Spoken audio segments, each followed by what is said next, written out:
walay saksakay ya radio station ya iyayag nasaray dagupenyo. Jad mamalingling, mangin, Paborito. mayombo, Paborito. pantal, Paborito. poblasyon Weste, Paborito. Kadyat Puguchiko. Paborito.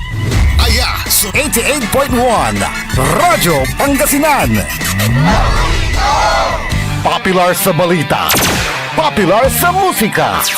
Pangasinan Golfwaves Network Corporation. Sa Pangasinan, we are the number one pop music station. DWJE 88.1 FM. Radyo Pangasinan. Paborito. Paboritong ang kabataan at matatanda. Paboritong pakinggan sa bus, tricycle, jeep at mga opisina. Paborito mo, paborito ko, paborito natin lahat. DWJE 88.1 FM Radyo Pangasinan. Number one pop music station. Paborito. Ang susunod na programa ay rated GP. GP? Ano yun? Garantisadong pampaborito!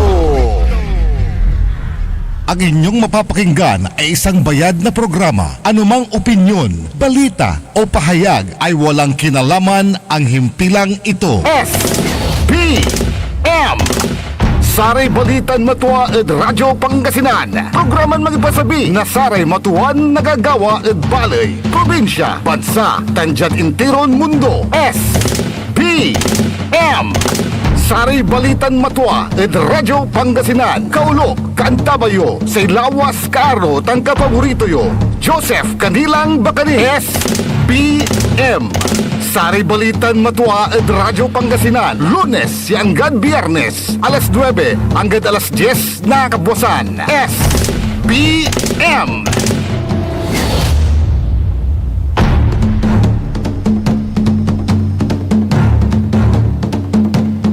Lunes lalamat mga kapaborito.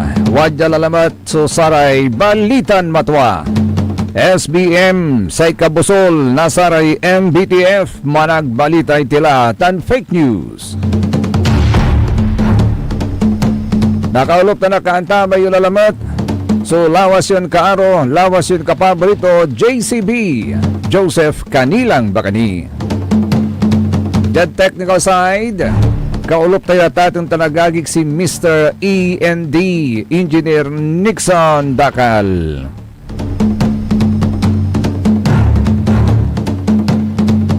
Lunes lalamat, petsa 16 lata itong tanagagik at bulan na Marso taon 2026.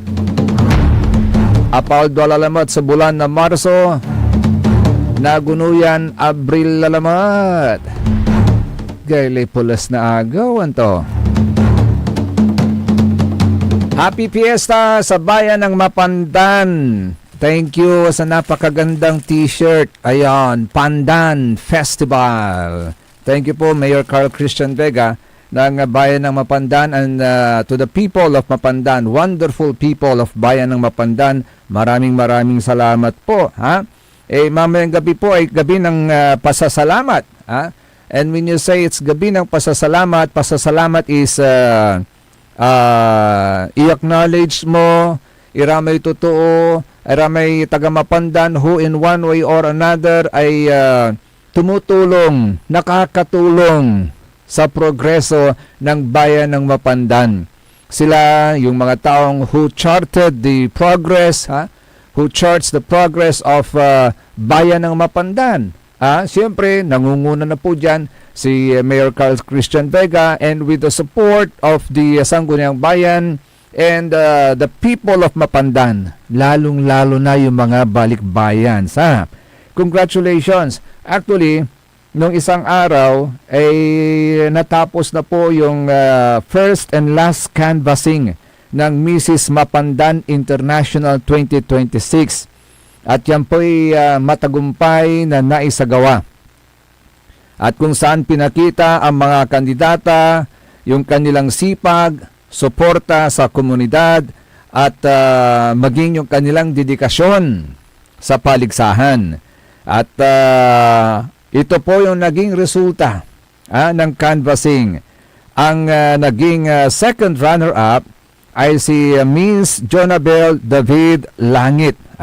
Siya po yung second runner-up from Canada. From Canada po. And ang first runner-up naman, si Mrs. Josefina Baby Landingin Soriano ng Philippines. Diyan po sa may bayan ng Mapandan at ang tinanghal na Majesty Queen, Her Majesty Queen, walang iba kundi si Mrs. Marisa Bagbogwisan Pinolyar ng United States of America. Congratulations sa mga naging Mrs. Mapandan International 2026. Ang coronation night will be on March 20. That is this coming Friday, kasi March 16 ngayon. So this coming Friday will be the coronation night ng Her Majesty Queen Mrs. Marisa Bogwisan Pinolyar along with her escorts. Yan. Di ba? And also the tawag nito, concert pala. Yun. Siyempre kasali na dyan si Madam Mrs. Josefina Baby Landingin Soriano at Miss Jonabel David Langit. Yan. Congratulations.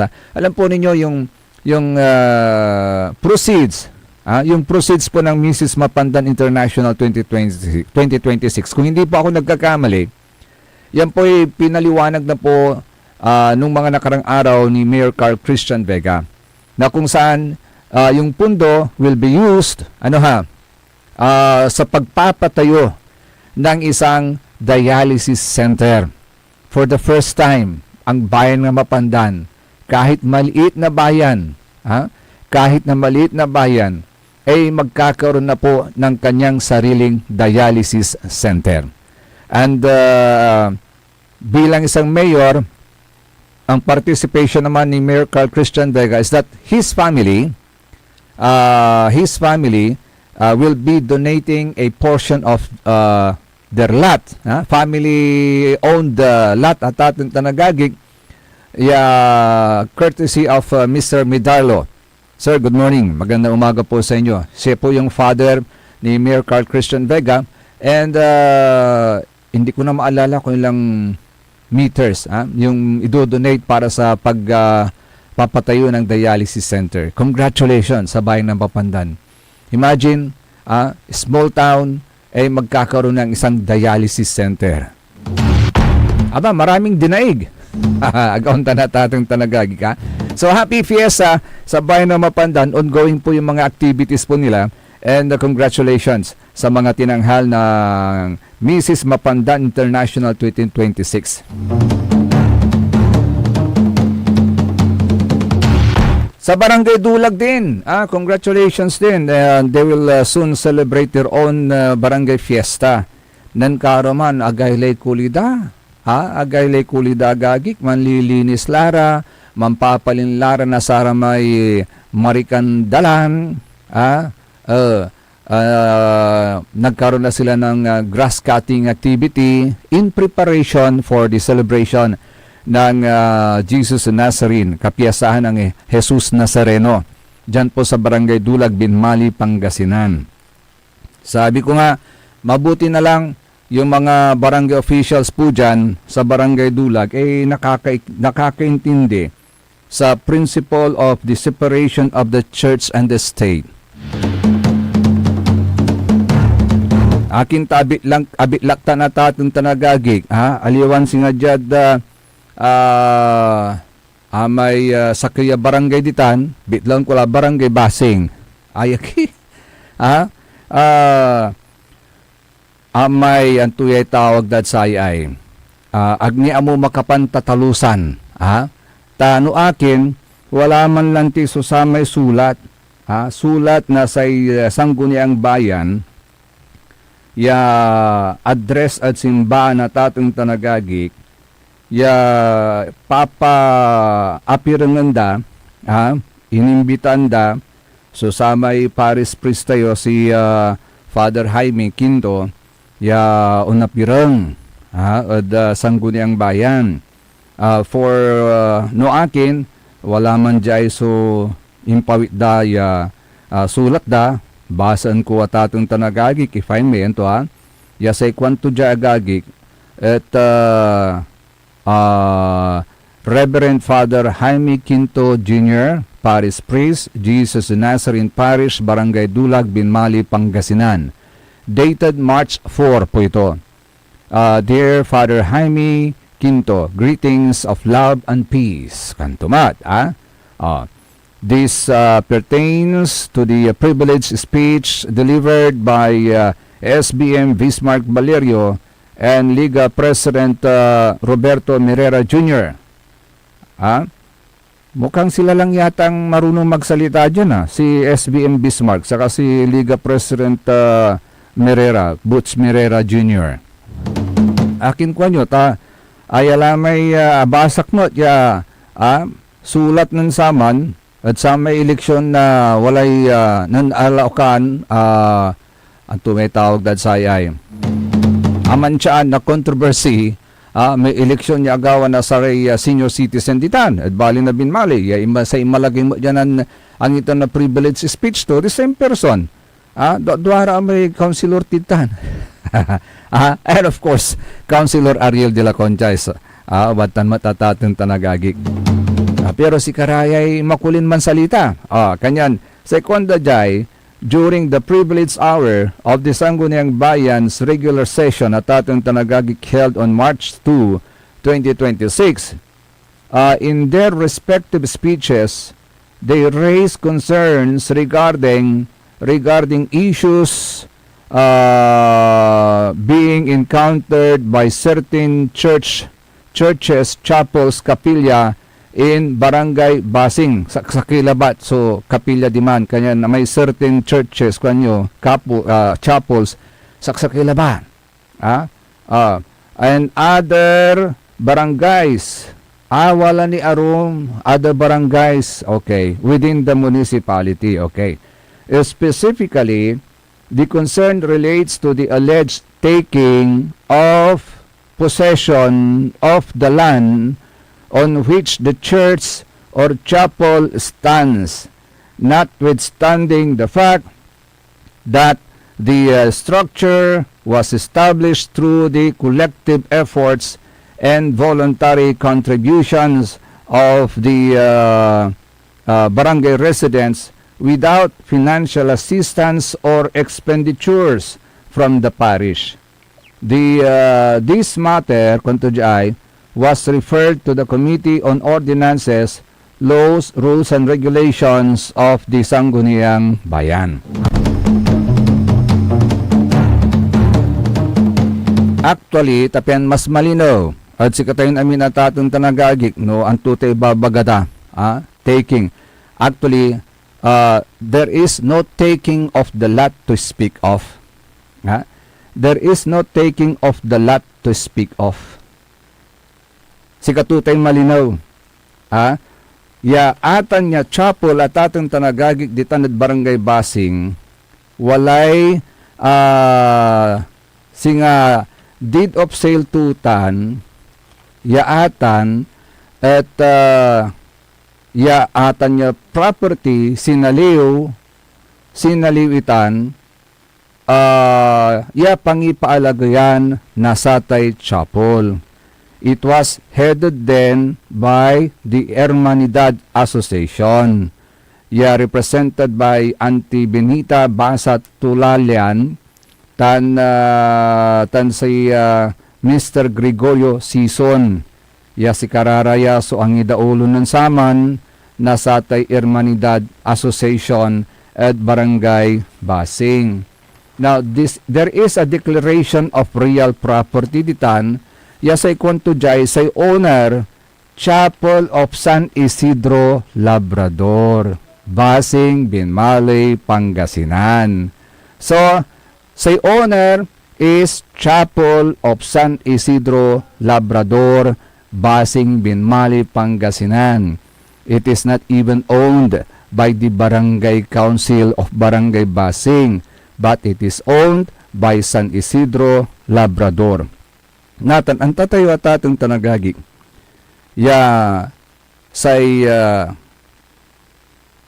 Diyad Pilipinas, wala may babagadan separation of the church and the state. Ya, at satan niya, prinsipyo, malinlinaw ya sa ikwantudman, the principle of separation of church and state in the Philippines, enshrined in Article 2, Section 6 of the 1987 Constitution dictates that the state cannot establish a religion, interfere with religious affairs, or use public funds for religious purposes. It ensures a free church in a free state, protecting religious freedom and prohibiting government control over religious institutions. Okay. Umpawil sa may interfere and prohibiting government control over religious institutions.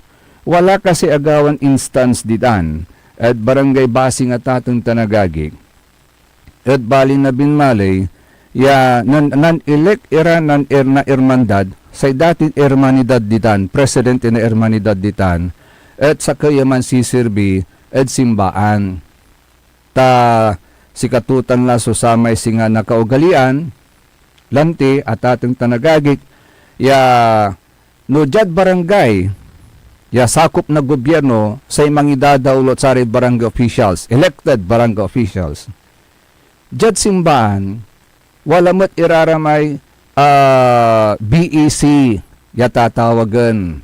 Araraya may grupo ya aktibo at simbahan ya wala rin tanadsatan niya barangay ya si karamat so singasama inkargador taking charge of the chapel's affair. Kasi say gobyerno kan mas malinaw at atong tanagagi walay sarili tunlay, walay constitution to. May 1987 constitution ya ditan si katutan sumasakder ya loy, ya tutumbukan tani papatunton ng Pilipinas say simbaan mat wala may tatawagan ton canon law. Wala mat so sarili ton canon law. Kayan aga nayarin pagtukupan taw walay kanya-kanya silang law agauntan. Jad pakatalos tila ba't atatong tanagagik and that is why they are separate agauntan. Say gobyerno walay sarili ton lay untan mat ang simbahan walay sarili ton mat yalay. Ya may lay at tatawagan ng simbahan at may tatawagan ng canon law. Natan, under Canon 1206 of the Church at atong tanagagik, wala man sa provision demand that the dedication of any place yasingasatan sa chapel was dedicated for San Isidro Labrador belongs to the diocesan bishop and to those equivalent to him by law. They can entrust the function of carrying out a dedication in their territory to any bishop or, in exceptional cases, to a presbyter. Under Canon 1213, the ecclesiastical authority freely exercise its powers and functions in sacred places. So si katutan so samay basian. Nasatay control natan na simbahan at satay chapel. Wala ni ay Canon Law 1210. Yay babaga to jay only those things which serve the exercise or promotion of worship, piety, or religion are permitted in a sacred place. Anything not consonant with the holiness of the place is forbidden. In an individual case, however, the ordinary can permit other uses which are not contrary to the holiness of the place. And then another Canon Law 1211, pantagkapan kulaya at ating tanagagik sa ikwanto maditan. Sacred places are violated by gravely injurious actions done in them with scandals to the faithful, actions which in the judgment of the local ordinary are so grave and contrary to the holiness of the place that is not permitted to carry on worship in them until the damage is repaired by a penitential rite according to the norm of the liturgical books.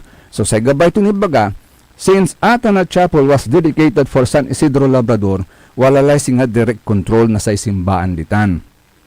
To preserve the holiness of the place. Agaw natatong tanagagik. So no jad barangay kwantilalanti, wala rin barangay officials. Diyan mo to chapel, party na simbahan, wala rin BEC. Yasi kararaya so mangidada ulumat, manaasikaso na sa te chapel. maintaining the sacredness, the holiness of the place. Wala kasi ma-instance, ya agawa, ya sinalatandaman sa ormandad. Say in mirong, incumbent ya barangay kagawad. Ang tumibabaga na sa may separation of church and state, that the state cannot interfere with religious affairs, that it is prohibited for the government to control religious institutions. Incumbent, barangay kagawad, so in mirong. Hindi ho ba interference na po yan with the religious affairs? Hindi ho ba yan tantamount to doon sa batas na government is prohibited to control religious institutions? Kaya sa agawa, tatong tanagagik, nang saman sa agawa, wala kasi inatiditan, ya medyo mairap pilay, at adulap may pasunda, kanyan inawitad barangay hall. And according to folks, old folks at the barangay basing, usually, nuwala rin nato'y, mahirap sa bilayda, at the practice was, aawitan madita na chapel. There's no question about that. Sa problema labat lanti, we have to preserve the holiness of the place. Gaputa sa agawa, pinulyananda, walay nan sugal. Walay nan sugal, at arapan na chapel. Di ba? Ang tatima ita, yan, walang talaga inatay ito. Talaga, no, walay man sugal. For funding. Source of funding. Kung dalanti at ating tanagagi kagauntan, takatulong at sa amin inatiyan. Pero that is a chapel. Remember, ang tinanpas no ka ng Jesus Christ. Anong nung to, yasay mismon abong na amato, pansusugalanda, panlalakuan da, dinambabang ilagauntan at ating tanagagi. So, yung sacredness of the place, na-violate. Na-violate. At bakit ganun ang nangyari? So ngayon, in-emphasize ngayon ng simbahan na hindi pwedeng pakialaman ng barangay council ang pamamahala sa chapel. Because mayroong mga BEC na tumatayo na sila rin yung mga opisyal. So ang maganda, dapat may coordination na lang. Ang gaputa sa... I do not know, pero Los Buenos, santo ako ang tanong, kasi wala rin totoo na nung nakawasan mo rin pakapanyari, nagiging bulag na sila sa kapanyarihan. And tamang-tama yung gospel kahapon, it is about a blind man. Sa kaya tuon ni anak niya, ang gapoy pakanang to, gagamakanang bulag. Pero nun, anong nang to Jesus Christ akikasi. Ang ginawa ng Jesus Christ, tinambal to, akanang nang imay to. At sa kwangkulante, at nunod ko at hatang tanagagi, akin kasi, tano nakawasan aray matuto, pero sabihin na sa, nung nakawasan iri pakapanyari, singaran na bulag, nabulag na sa may pakapanyari, agdalaan tayo tumbukan so katunungan, singauman, dala na tumbok sa katunungan, is because they are already blinded. Dala na nung suliwawa. Pero sa kwanto lang tira may Paris priest tayo. If you follow Jesus, you follow His teachings, you follow His virtues, then you will see the light.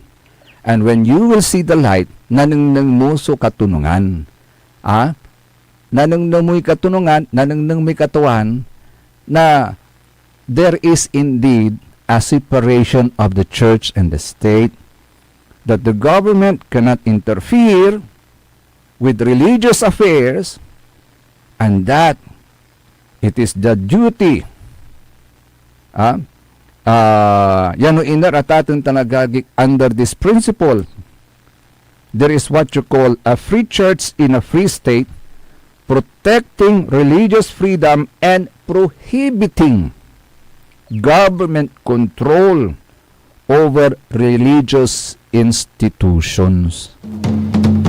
Kanya na anong kuya, wala imbitasyon, simaksak so kanunutan ko saya. Prohibition of government control over religious institutions.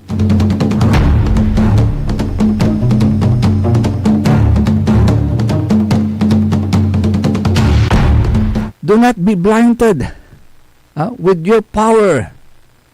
Because with great power comes great responsibility also. That you have to know. Hindi yung sinasabing lagi na ako ang leader, ako ang batas. No. You are not the batas. We have a law. Ikaw lang taga-implementa. The duty of the government is to maintain peace and order. Pero the church responsibility is protecting the faith of the faithful. The government that follows its laws, the Philippine Constitution, as well as the church follows its own canon law.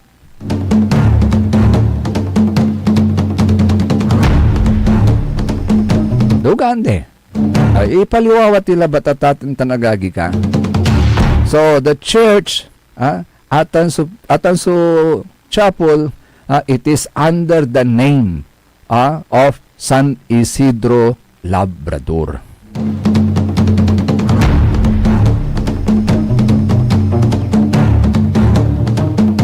Congratulations nga pala. Congratulations kay John Brian de la Cruz Moyrung.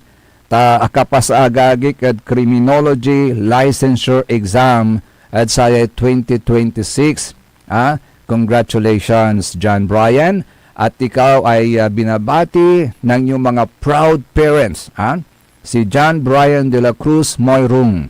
Yakapasa at Criminology Licensure Exam 2026. Oy, we have a future candidate para maging police officer.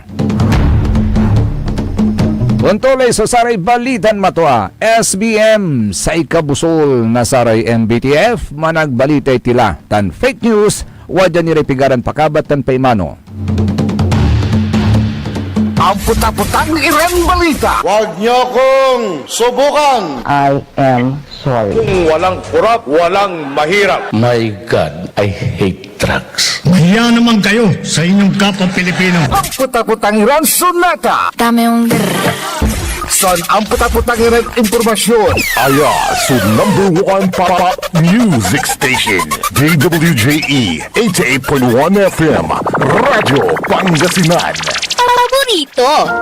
Want to escape the hustle and bustle of city life? Look no further than the River Palm Hotel and Resort, your premier destination for affordable luxury in Pangasinan. Nestled in the heart of Barangay Banyaga, Bugalyon, our hotel is surrounded by the breathtaking beauty of the Agno River. Our haven for comfort embodies the essence of Southeast Asian hospitality. Whether you're seeking a romantic getaway, a family vacation, or just a peaceful retreat, the River Palm Hotel and Resort is the perfect choice.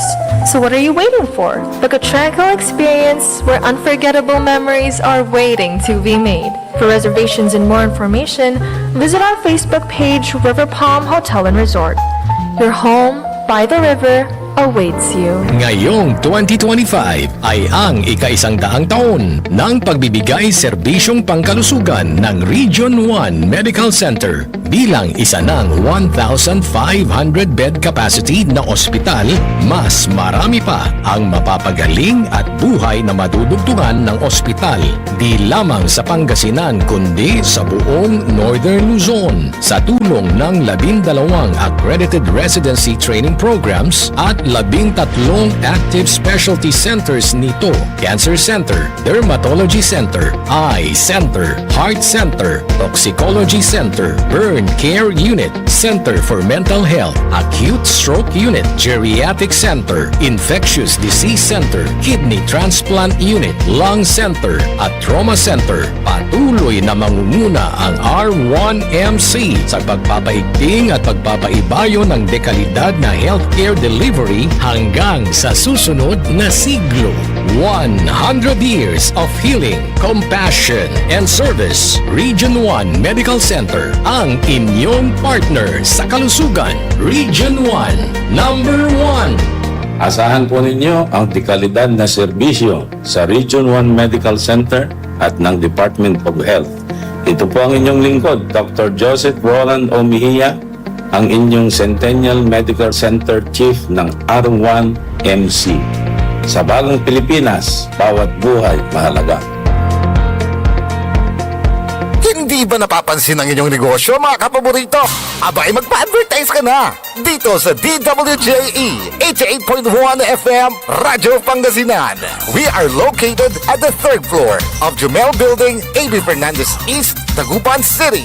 Or you may contact us at 0968-444-4290 or 0956-168-4908. O bueno, mga kapaborito, magpa-advertise na! Popular sa balita! Taluran ka tao, naaktuan yaman na susugal, inaristo. Nung ginawa miya duga sa trabaho, tan talagan na yaet malet, no problem. Construction of flood control, Lagasit River, Balongaw, Santa Maria, 47 million. Hindi pa nga nabubura sa kaisipan ng taong bayan yung mga ill-gotten wealth na yan eh. No. Diba? At popular sa musika! They say tanging ikaw ang katabi, garden in bed. Ito po ang DWJE 88.1 FM, Radyo Pangasinan, ang inyong number 1 pop music station. Jad Dagupan, walay saksakay ang radio station ya iyayag nasaray Dagupenyo. Jad Herrero, Paborito. Lasip Chico, Paborito. Lasip Grande, Paborito. Roboy, Paborito. Lukaw, Paborito. Anjat Maluwag, Paborito. Aya, so 88.1 Radyo Pangasinan. Paborito ng kabataan at matatanda. Paboritong pakinggan sa bus, tricycle, jeep at mga opisina. Paborito mo, paborito ko, paborito natin lahat. DWJE 88.1 FM, Radyo Pangasinan. DWJE 88.1 FM, Radyo Pangasinan.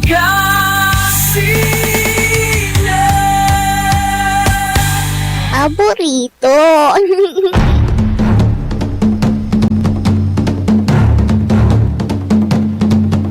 Alas 9:34 oras sila at saray Balitan Matwa, SBM sa ikabusol na saray MBTF managbalitay tila tan fake news.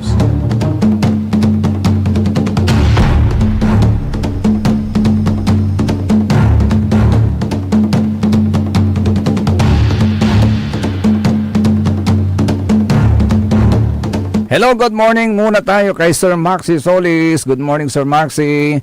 Kay Auntie Fanny Florante, good morning Auntie. Sabi niya, good morning Joseph and happy listening to us here in Bukig. From Mami Fanny, Ate Johnny, Kuya Bob, and Mr. Robert Brown.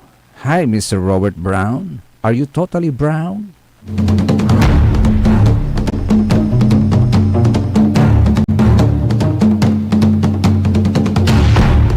At siyempre, kay, sino na ba yun? Yung beautiful lady dyan sa Tunis Lumber ay, magano? Jessa! Madam Jessa at and company dyan po sa may Tunis Lumber. Maganda umaga po sa inyo ha. Jessa Zaragoza Perez. Yawn!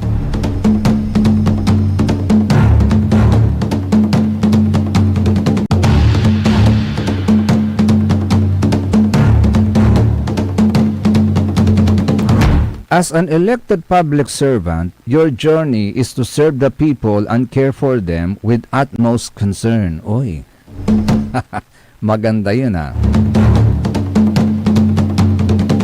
Pero antay tatang tanagagig, jad UN, walay imalagaya sa kaya hapon, yan ang salita di man. Ayan hapon is a human rights advocate. ha?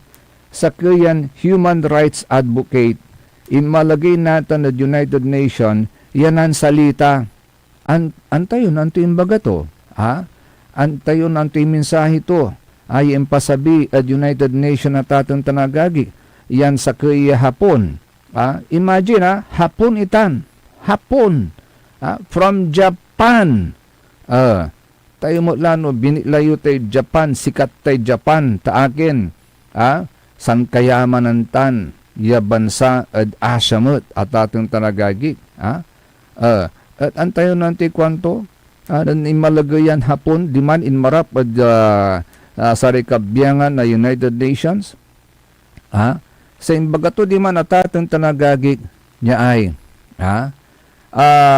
Muling umalingangaw sa pandaigdigang entablado ang panawagan para sa katarungan at kalayaan ni dating Pangulong Rodrigo Duterte. Sa talumpati ni Shunichi Fujiki, Shunichi Fujiki ng International Career Support Association nitong Sabado, Marso 14, sa harap ng United Nations Human Rights Council, tinuligsan niya ang anyay grave injustice at political persecution na nararanasan ng 80 anyos na leader sa kamay ng International Criminal Court o ICC. Sa ikwento ng Fujiki na ang pag-extradite kay Duterte noong Marso 12, 2025 ay ginawa umano ng walang due process at anyay paglapastangan sa soberenya ng Pilipinas.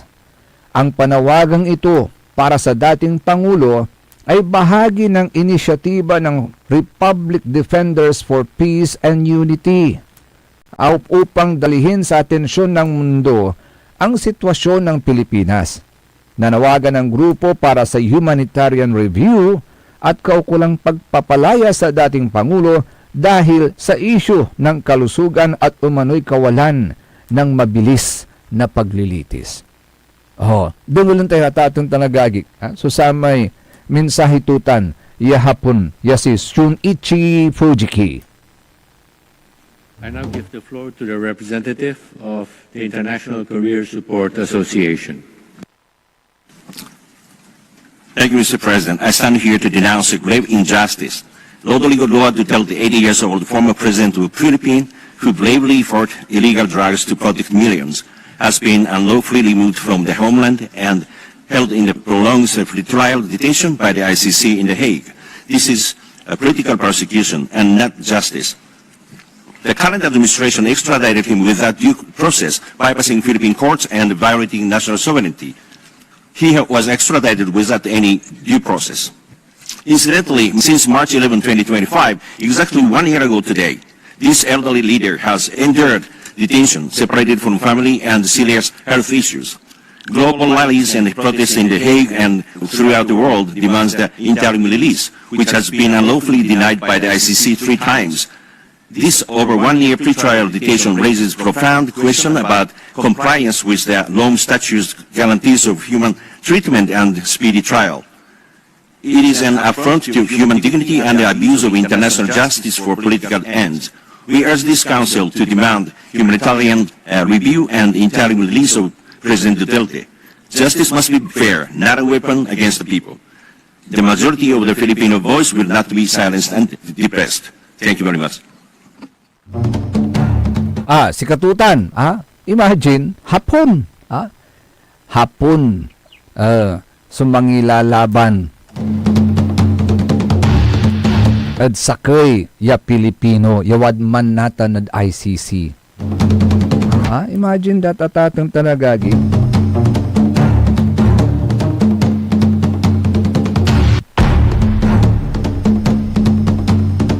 Natan, sa isakay mo niya makapagpagan natan, akin taon niya natan, dad Pilipinas. Manreklamo ka, idamanda da kabalot, no manreklamo ka, akin kasi. Antayo, si Katuya so, may liknaan, di Congressman Mike Defensor, aya sumatuan liknaan dan dating Congressman Mike Defensor tan say abogado dan si Attorney Ferdinand Topacio. Akin tao niya, questionan da so estilo ya ginawa na si National Bureau of Investigation. Anong saman sa kwanda no imbestigan kay pulis ang gapiti walang unlakad NBI. The last bastion of hope kundalante. Unlakad NBI. Pero akin niya balat natin kwanda. Anta si kalalanti man rireklamo si kani imbestigan da. Akin taag tayo imbestigan may irereklamo. Kasi nga no, bilang limakad korte ang isagap kay kaso, sikan ang isagap na kaso, si kani unan dan imbestigahan. Aliwan sa may irereklamo. Ay, si katutan natin. So, napaisip din ako. Nanunutan mo agagi, akin niya to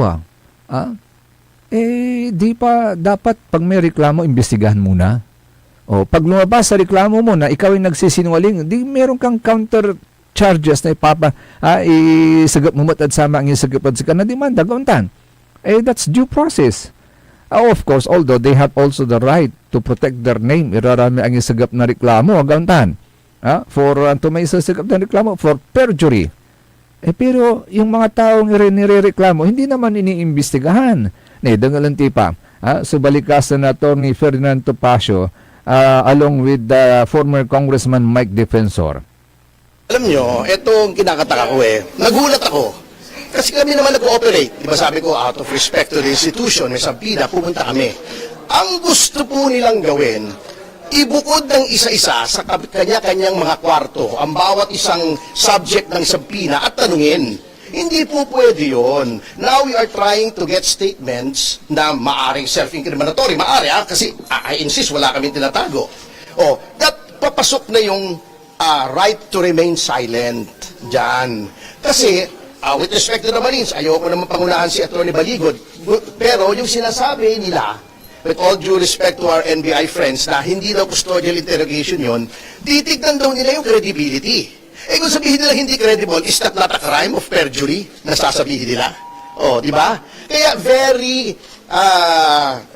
suspicious po ito and very alarming itong ginagawa nila. Na isasabina nila, i-interviewin nila isa-isa. Alam naman nila, isa lang ang abogado ng 18. Sabi ko nga sa kanila, ano bang partisipasyon ng aking kliyente? He was not mentioned in the subpoena. Hindi naman siya inireklamo. Sabi ko, kung talagang gusto nyo mag-imbestiga, bakit hindi nyo ipatawag yung itinuturo? Ba't yung nagtuturo ang ipinatatawag nyo? At i-interview nyo isa-isa para bang sila gumawa ng krimen? Hindi po tama ito. This is a form of harassment, intimidation, and it intends to send a chilling effect to those na gustong magtestigo pa na kapag kayo nagtestigo, itong gagawin sa inyo. Interviewin kayo, patatawag kayo, investigahan kayo na para bagang kayo na yung kriminal. Ang assertion ko kanina, ang sinasabi ko sa kanila, of course, sinasabi nga namin yung NBI ay isang respetadong institusyon at kami nananalig sa NBI. Pero ang tanong ko, kung ini-establish lang yung identity ng mga tao, they establish nila. Kasi kung tatanungin nila yung mga tao, sabi nila kasi hindi, may karapatan kaming imbestigahan yung iba pang labas doon sa deputization. Sabi ko nga, indictment crime to Wala namang kaso itong mga taong to. Now, if you insist that there is a crime, dapat imbestigahan yung tinuturo nila sa affidavit dahil yun yung krimen. Di ba dalawa yung investigasyon na ginawa ng NBI dati, yung Napoles case at saka yung PhilHealth scam. So if that is the case, ipatawag nila yung tinuturo. Attorney Topacio also insisted on that.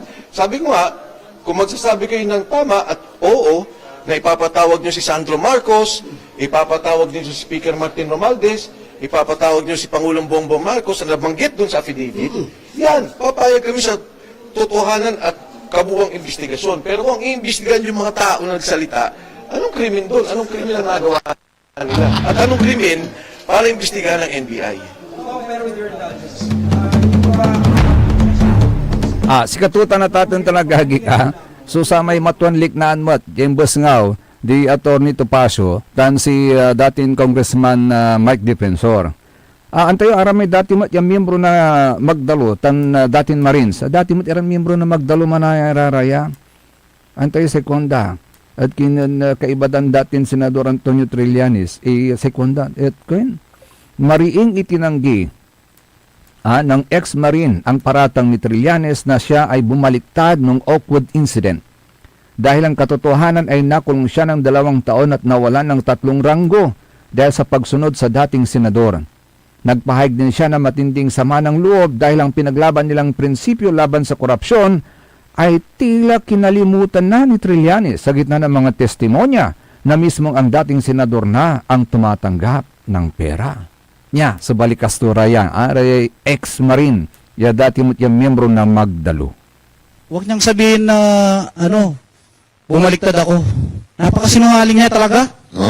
Sinungaling po talaga yan si Trillanes eh. Bakit po? Paano po hindi sinungaling? Kasama ko po sa Magdalo. Biro mo nung tinanong siya ni Ma'am Jessica Soho na bumaliktad daw ako. Nung time po na yun sa Oakwood, pinababa po kami ng junior officer niya. Marami po kami pinababa nun. Tapos sinabi niya po na bumaliktad daw kami. Nakulong po ako ng 2 taon. Nalagasan po ako ng 3 rangko na pinaghirapan ko po ang spot promotion sa Mindanao yun. Kasi naniwala kami sa kanya. Naghirap po yung pamilya ko nun. Kaya, huwag niyang sabihin na, bumaliktad ako. Napakasinungaling niya talaga. Totoo ba yung sinasabi ni Pierre Ardi na yung mga magkali pinitik Ayun yung mga kutsara at tinidor sa Yan hotel? to. Ito kasi niibagan ng dating senador Trillanes ditan. Pero sa tatalaran ng tayo balat natin at ating talagagig. Tula, so resulta, nasatay flood control fiasco. Sa kwanto may Paris sa kaya parin ng karuman. Man sa may sermon to. Nasaman sa itatakuwanda milyon. Natan bilyon-bilyon la. Kwanto. So, antula so resulta na saratay investigasyon niya gagawin da. Singa dyan Senado. Impasadala may report na pero partial ballot. Aliwan kumpleto. Partial. In-submit dala may partial Senate Committee report on the flood control scandal.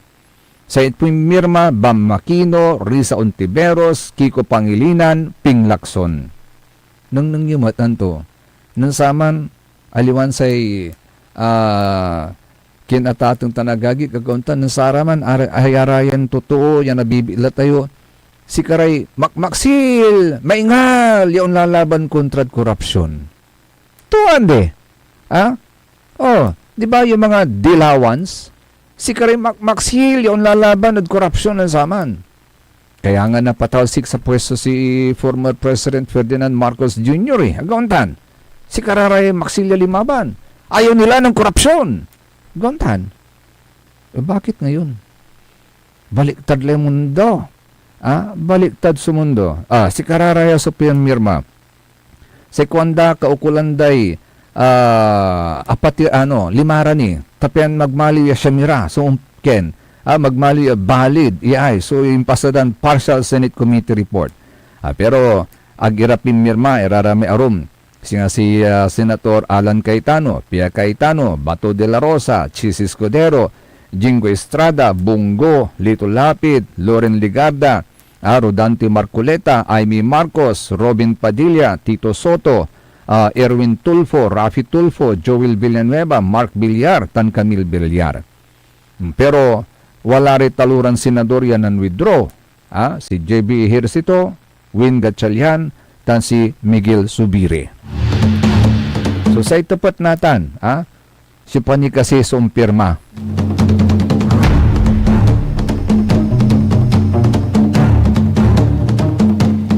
Ay, agi. Pero dyan saya, so itatagay, nasa gasolina at atong tanagagik talagang ganapukpukan. Untagay lalamat na buwas. Untagay lalamat na buwas. So presyo na gasolina ang tulaya. Irap ya sakbatan tayo. Ni banad saya si Mana Santa at atong tanagagik, balbalag ya krusya. Ya sakbatan tayo at atong tanagagik at sari manuntumbok iran agaw bulan. Ya uwila kumon, kwantay lang ti pidasal tayo. Nasumsumpal la komunitan. So labanan Iran at atong tanagagik. At ang problema tayo, manununot la actually, makapagpagala, so itatagin ng say gasolina. Because, no ti magiti gasolina lang ti, wala latan sa tatawag niya domino effect. Paano naani, manatagili sa saliwan, bulas, din ang babangil, paano tulara may irap da kalamur?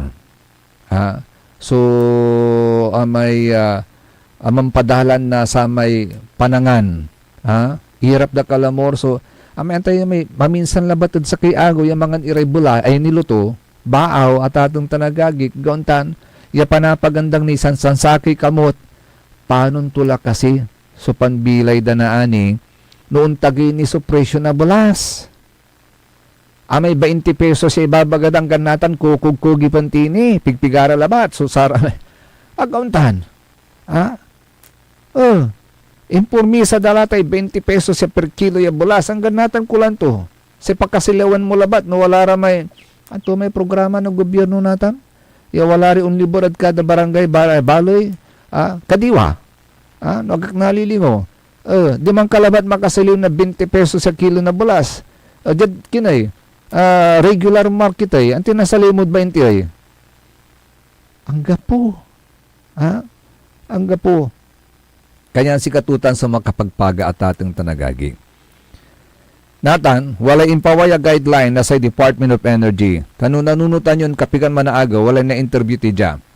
Si Brother Alvin, Sandoval. Problema datag daralakuan mga saliure gasolina da ay kakargadad galon din ang babangil aguntan. Pero agdara pinayagan.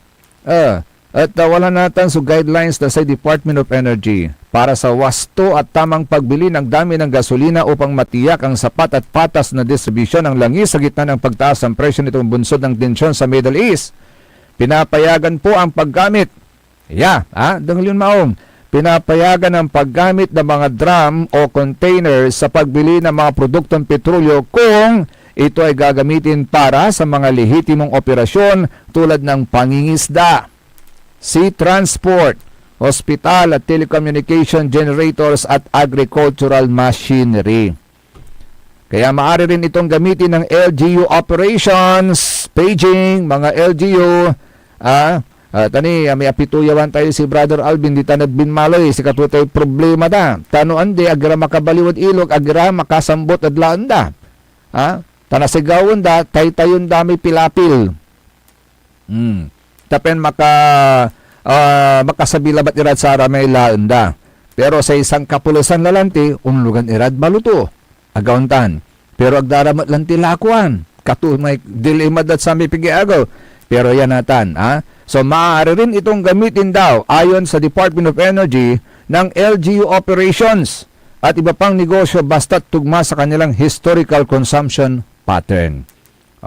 So, pinahihintulutan naman ng ahensya ang mga gasolinahan na magpatupad ng reasonable purchase limit sa bawat sasakyan kung may banta ng pagkaantala sa supply.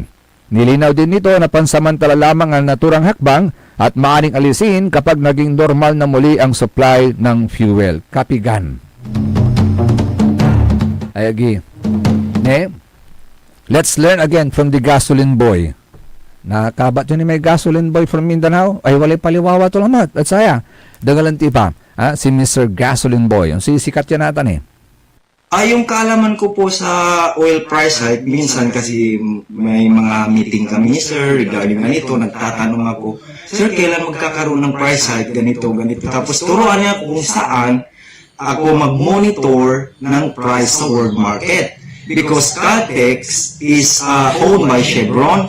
Ang Caltex is a brand name lamang. So, ang price ng Caltex nakabase sa world market. So, doon ako nagmo-monitor. Ganito na per barrel, ganito na, tumataas sa every minute. So, namomonitor natin kung ilan ang itataas ng fuel every hour or minutes. So, pag-abot yan ng Monday, doon pa lang magre-release ng final price ang Chevron. Ito yung price natin dapat i-increase. So, i-implement yan sa Tuesday. That is why all gasoline station implement or change their price sa board every Tuesday. So, meron ding mga senaryo na magugulat tayo na nag-change price every day. Katulad ng nangyari this week. So, how many times nag-change price? So, sa pagkakaalam natin, nasa 24 pesos ang increase sa diesel, tapos sa gasolina, nasa 13 pesos.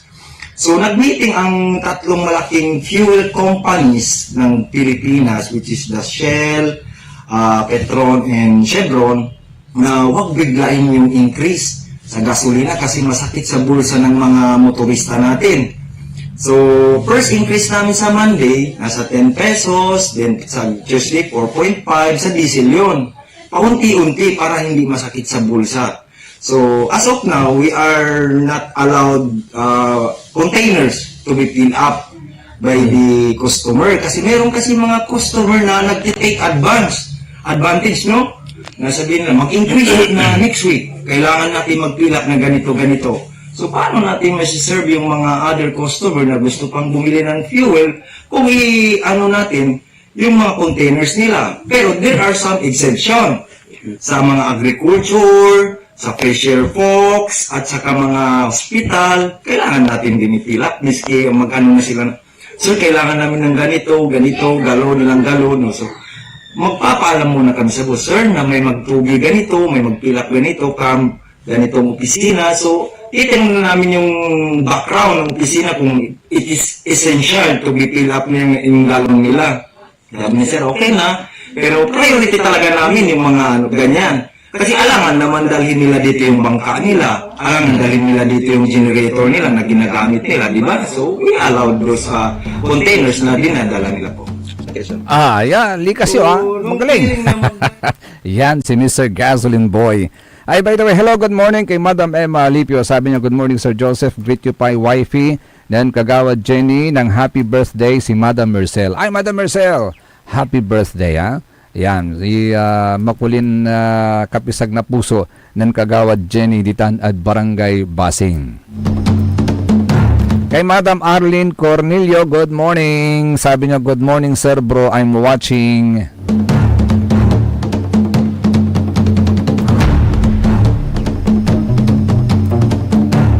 Pero update tayo. Sa Pentagon ang i-deploy na 2,500 Marines. Ang i-deploy na 2,500 Marines. Akwanta no demand Iran. So ang i-deployan to. Ayagi. Tani Jad Sarian Kaplasan. Antayo na pigararay casualties. Jad Lebanon 570 so inatayla. 1,444 so injured. Akin Taliban at walang papatikon. Ito wala bubumbaon da Iran naman. Ara may US facilities bubumbaon damot. Na Iran. Jad Israel, pigarala so inatay. Di man ad Israel at atin tanagagik 13. So inatila nearly 2,000 injured. Jad Iraq, untanmat 15 killed. Dozens injured. Jordan 14 injured. Kuwait 6 killed, dozens injured. Bahrain 2 killed, dozens injured. Saudi Arabia 2 killed, 12 injured. Jad Qatar 16 injured. Jad United Arab Emirates 6 killed, 122 injured. Jad Oman 1 killed, 5 injured. Jad Iran 1,255 killed, 12,000 injured.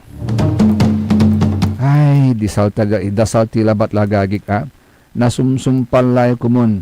Yagapan pakapantatalusan. Kumon Sarayan leaders, they will finally see the light. They will finally see the light. Yasay kwanto ng Jesus Christ lante, I am the light of the world.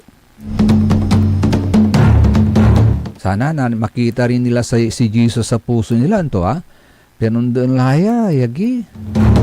Kaskasian lare, ay mahirap bilay. Jadway tolabat atatang tanagagik. Sikaratan susaray balitan matwa SBM say kabusol nasaray MBTF managbalitay tila tan fake news. Kalupakan tabi lalang mula sa lawas yun karo lawas yun kapaborito JCB Joseph Kanilang Bakani tanjad technical side kantabay timat si Mr. E&D Engineer Nixon Dakal. Ang tabihan ng susunod kaagad ang number 1 kapaborito Joey Baby Dito lamang sa number 1 pop music station ng lalawigan ng Pangasinan, DWJE 88.1 FM Radyo Pangasinan, paborito! Ang inyong napakinggan ay isang bayad na programa. Anumang opinyon, balita o pahayag ay walang kinalaman ang himpilang ito. S.B.M. Saray Balitan Matua ed Radyo Pangasinan. Programan magipasabi na Saray Matuan nagagawa ed balay, probinsya, bansa, tanjat intiron mundo. S.B.M. Saray Balitan Matua ed Radyo Pangasinan. Kaulok, Kantabayo, say lawas karo tang kapaborito yo. Joseph Kanilang Bakani. S.B.M. Sari Balitan Matua ed Radyo Pangasinan. Lunes hanggang Biyernes, alas 9 hanggang alas 10 na kabuwasan. S.B.M. Tired of the stress and noise of the city? And looking for the perfect getaway? Good thing there's J-Max Resort Hotel. Cozy rooms, a refreshing pool, and a peaceful escape for the whole family. Whether you are on a trip, a barkada outing, or even solo retreat, J-Max Resort Hotel is the perfect destination. So pack your bags, leave the stress behind, and discover the place where relaxation meets comfort. J-Max Resort Hotel, your perfect place for any kind of occasions. J-Max Resort Hotel is located at Villanueva Street, Poblacion Norte, Santa Barbara, Pangasinan. For inquiries, you may call at 0947-980-3263 or 075-636-8479. J-Max Resort Hotel. Red Horse Beer Inuman Wisdom. Walang OTP sa pag-overthink. Relax lang. Tama. Red Horse Beer. Sarap. Sulit. Red Horse Extra Strong. The #1 extra strong beer in the world. Drink responsibly. Bawat patak, masarap. Suabe, kaya sulit ang inuman. Kasanggamo sa relax sarap. Red Horse Beer. Drink responsibly. Popular sa balita. Taluran katao, naaktuan, yaman na susugal, inaristo. Nung ginawa miya duga sa trabaho, tan talagan na yaet malet, no problem. Construction of flood control, Lagasit River, Balongaw, Santa Maria, 47 million. Hindi pa nga nabubura sa kaisipan ng taong bayan yung mga ill-gotten wealth na yan eh. No. Diba? At popular sa musika. They say tanging ikaw ang katabi, garden in bed. Ito po ang DWJE 88.1 FM Radyo Pangasinan, ang inyong #1 pop music station. This is DWJE 88.1 FM Radyo Pangasinan, whose sole mission is to inform, to educate, to entertain, delivering to all Pangasinenses news that is true, public service that is sincere, commentary that is fair, and entertainment that is proudly Pangasinense. This is your DWJE 88.1 FM Radyo Pangasinan, going beyond just being #1, working towards total domination. Jad Dagupan, walay saksakay ang radio station ya iyayag na Saray Dagupenyo. Jad Herrero, Paborito. Lasip